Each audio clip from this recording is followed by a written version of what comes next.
আমি একটা জিনিস বুঝি না, বাচ্চা বড় হয়েছে বলে মাকে কেন বুড়ি লুক নিতে হবে? মাকে কেন রঙহীন কাপড় পরতে হবে? মাকে কেন অনিচ্ছা সত্ত্বেও চেহারায় মুরব্বিয়ানা ভাব আনতে হবে? সন্তানদের সাথে যদি মায়েরাও রঙিন থাকে তাহলে কি সমস্যা?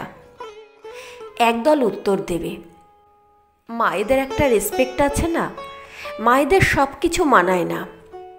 মহা মুশকিল। এই যে সন্তানদের জন্য, সংসারের জন্য এত স্যাক্রিফাইস করলো একজন মা, তাতেও পোষাচ্ছে না।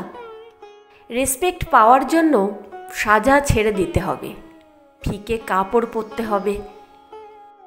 কিশোরীর মতো উচ্ছ্বাস দেখাতে ইচ্ছে হলে, যুবতীর মতো সাজতে ইচ্ছে হলে, প্রাণ খুলে যদি হাসতে ইচ্ছে হয়, শুধু মা বলে চুপ থাকতে হবে?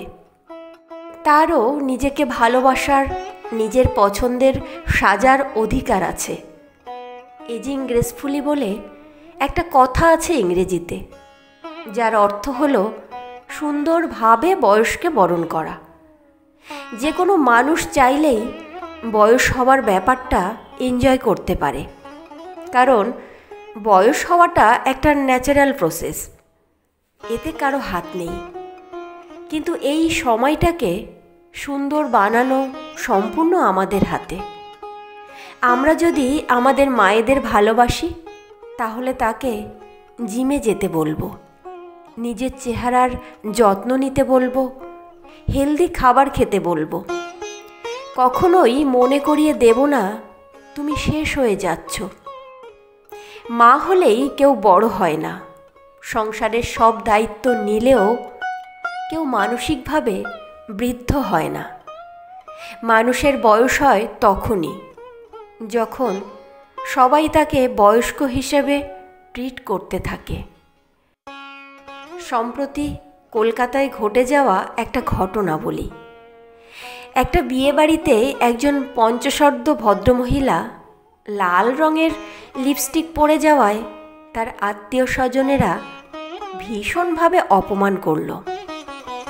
এই ঘটনা জানার পর তার 25 বছর বয়সী পুত্র সেই আত্মীয় স্বজনদের উপর প্রচণ্ড রেগে যান। এর প্রতিবাদে সে নিজে লাল রঙের লিপস্টিক পরে ছবি আপলোড করে, রিলেটিভদের উদ্দেশ্যে লেখেন, গেট ওয়েল সুন।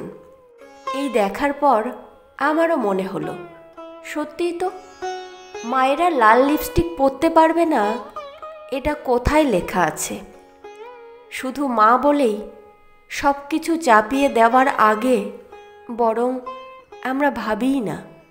আমরা একটু ভাবি, মা হলেও কারো সাজতে ভালো লাগতে পারে, মা হলেও হাসতে ভালো লাগতে পারে, মায়েরও আড্ডা দিতে ইচ্ছে করে, মায়েরও বন্ধুদের সাথে ঘুরতে ইচ্ছে করতে পারে।